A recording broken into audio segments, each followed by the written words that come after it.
Newton H. Rattus presents This Week in History for the week of February 28th through March 5th.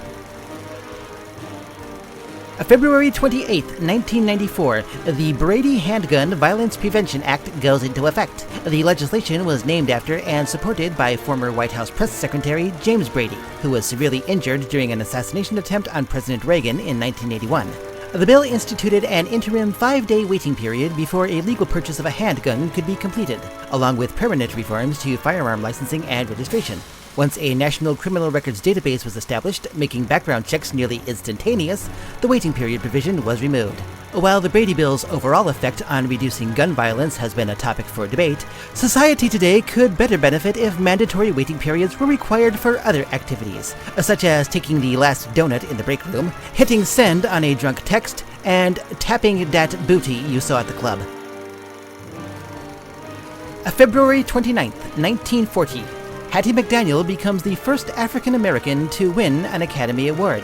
McDaniel garnered Hollywood's attention with her roles in the Shirley Temple movie The Little Colonel and in the 1936 film adaptation of Showboat.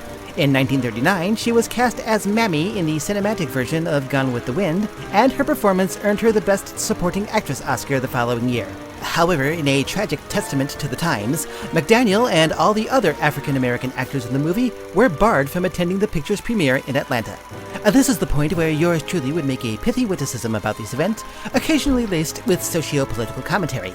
However, with its snooze-worthy opening monologues, unnecessarily controversial acceptance speeches, and the forthcoming implementation of essentially quotas for minority nominations, the entire Academy Awards have become a joke in and of themselves.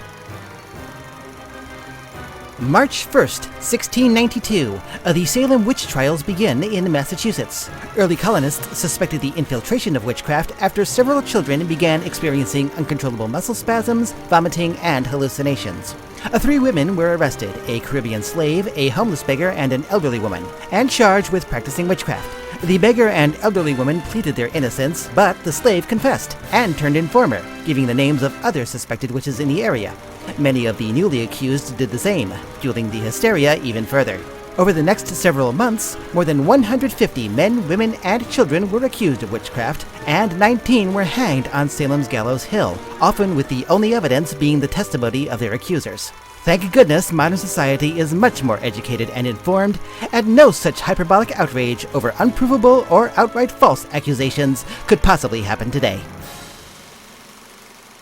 March 3rd, 1931, the Star-Spangled Banner is adopted as the national anthem of the United States. The lyrics were penned during the War of 1812 by Francis Scott Key, after seeing the American flag still standing following an overnight naval assault on Baltimore's Fort McHenry.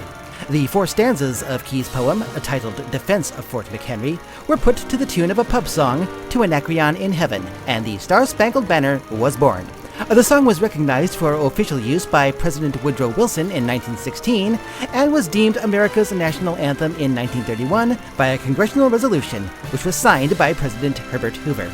With a vocal range of over an octave and a half, it is strangely appropriate that the melody of a drinking song was chosen, because in order to properly sing the Star-Spangled Banner, you either need an operatic level voice to accurately hit all the notes, or be so drunk off your ass that you don't care how awful you sound.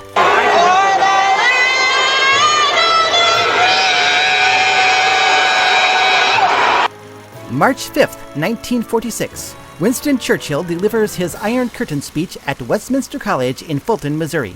Churchill lost his bid for re-election as British Prime Minister the year before, but he remained active in seeking to strengthen the post-World War II relationship between Great Britain and the United States. His speech, which was attended by President Harry S. Truman, condemned the expansionistic policies of the Soviet Union and advocated a strong, unified military presence in response. Churchill's statement about an Iron Curtain descending across Europe is considered one of the opening volleys in the beginning of the Cold War. However, Soviet President Joseph Stalin dismissed the speech as, quote, imperialist racism, and he insisted that the curtains in the Kremlin were instead made of crimson polyester with gold threads. And yes, they did match the carpeting.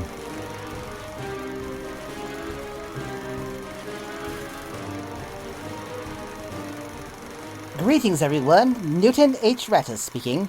We hope you have been enjoying these informative and occasionally whimsical historical narratives. However, as the case is with most productions, it is time for us to take a brief hiatus while we concentrate on other projects. Not to worry though, because yours truly will be back in a future date with new and perhaps improved episodes. So, until we meet again, thank you ever so much for watching This Week in History!